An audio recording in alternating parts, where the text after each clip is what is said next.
ইতিহাসের সবচেয়ে ভয়াবহ দাবানলে পুড়ছে যুক্তরাষ্ট্রের লস অ্যাঞ্জেলেস শহর। মৃত্যু হয়েছে অন্তত 10 জনের। আগুন ছড়িয়ে পড়েছে মার্কিন চলচ্চিত্রের সূতিকাগার হলিউডেও। বাড়িঘর ছেড়ে পালাচ্ছেন তারকারা। ক্ষয়ক্ষতি ছাড়িয়েছে $50 বিলিয়ন।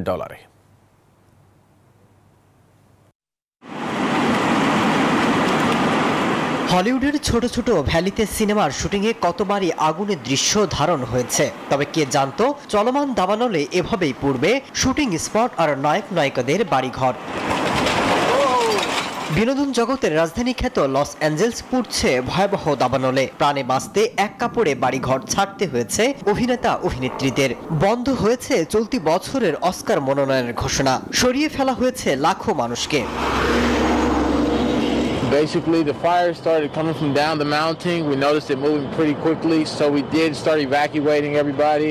প্রায় 2000 অবকাঠামো ধ্বংস হয়েছে। বিদ্যুৎ বিচ্ছিন্ন হয়ে পড়েছে অন্তত 3,11,000 বাড়িঘর। দাবানলে $13,500 কোটি থেকে $15,000 কোটি মতো আর্থিক ক্ষয়ক্ষতি হয়েছে। পরিস্থিতি নিয়ন্ত্রণে দমকল বাহিনীকে সহায়তায় কয়েকশো কারাবন্দীকে নামানো হয়েছে। এদিকে দাবানলে বিপর্যস্ত লস অ্যাঞ্জেলসে লুটপাটের খবরও পাওয়া গেছে।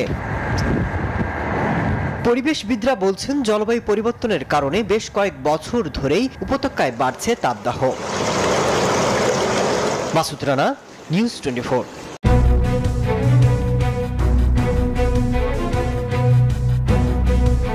ক্যালিফোর্নিয়ার দাবানল ইতিহাসের সবচেয়ে ভয়াবহ বিপর্যয়। হলিউড পুড়ে ছাই। যুক্তরাষ্ট্রের লস অ্যাঞ্জেলেসে একদিনের মধ্যে পাল্টে গেছে শহরের দৃশ্যপট। একদিকে ঝলসে উঠছে আগুন, অন্যদিকে শহরের বিশাল বিলাসী এলাকা জ্বলে পুড়ে যাচ্ছে। ইতিহাসের সবচেয়ে ভয়াবহ দাবানলে হলিউড, সানসেট, প্যাসিফিক প্যালিসেডস সহ শয়ে শয়ে তারকাদের বাড়ি পুড়ে গেছে। পৃথিবীর অন্যতম ধনী শহর লস অ্যাঞ্জেলেস এখন যেন এক বিভীষিকায় পরিণত হয়েছে।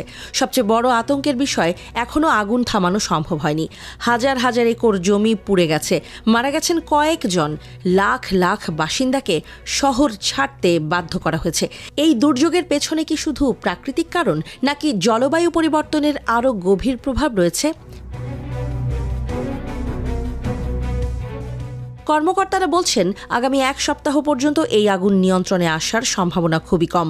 বৃষ্টির অভাব, তীব্র বাতাস আর শুকনো আবহাওয়া এই মুহূর্তে এমন পরিস্থিতি তৈরি করেছে আগুন আরও ভয়াবহ হতে পারে। আগুনের শিখা ছড়িয়ে পড়ছে স্যান ফার্নান্দো থেকে অ্যালটেডেনা, প্যারিস হিলটন থেকে অ্যান্থনি হপকিন্স, বড় বড় তারকাদের বাড়িও আজ আর আগের মতো নেই। স্যান্টা আনা হাওয়া, যা প্রায় 100 মাইল প্রতি ঘন্টায় বয়ে যায়, আগুনকে আরও তীব্র করেছে। বিপর্যয়ের আশঙ্কা আরও বাড়িয়ে দিয়েছে। 83% এলাকা খরা আক্রান্ত, যেখানে ইতোমধ্যে অনেক গাছ শুকিয়ে গেছে। হাওয়া একদিকে যেমন আগুনকে ছড়িয়ে দিয়েছে, তেমনি বাতাসের তীব্রতায় বেড়ে চলেছে ক্ষতির পরিমাণ। দাবানলের সময়সীমা বাড়তে থাকার সম্ভাবনা এবং নতুন নতুন এলাকা জ্বলতে শুরু করেছে, যা ক্যালিফোর্নিয়ার ইতিহাসের অন্যতম বড় বিপর্যয়ের চিহ্ন হয়ে দাঁড়িয়েছে। ক্ষতির পরিমাণ $135 বিলিয়ন বেশি হতে পারে। সবশেষ তথ্য অনুযায়ী লস অ্যাঞ্জেলেসের প্যালিসেডস, ইটন সবচেয়ে বেশি ক্ষতিগ্রস্ত হয়েছে। প্যালিসেডসের আগুনে পুড়েছে বাড়ি ঘর সহ 19,000 একরের সহায় সম্পদ, বৃক্ষরাজি। বিশেষজ্ঞরা বলেছেন, জলবায়ু পরিবর্তনের প্রভাবেই এমন বিপর্যয় ঘটে চলেছে এবং আগামী দিনে এমন আগুন আরও মারাত্মক হতে পারে। এখনও চলছে উদ্ধার তৎপরতা। ফায়ার সার্ভিস ও অন্যান্য সংস্থাগুলো দিন-রাত এক হয়ে কাজ করছে, কিন্তু এই ভয়াবহ বিপর্যয়ের পরিণাম কেমন হবে তা কেউ জানে না। আমেরিকার দ্বিতীয় বৃহত্তম মুসলিম স্টেটটিতে এখনও নিয়ন্ত্রণে আসেনি দাবানল।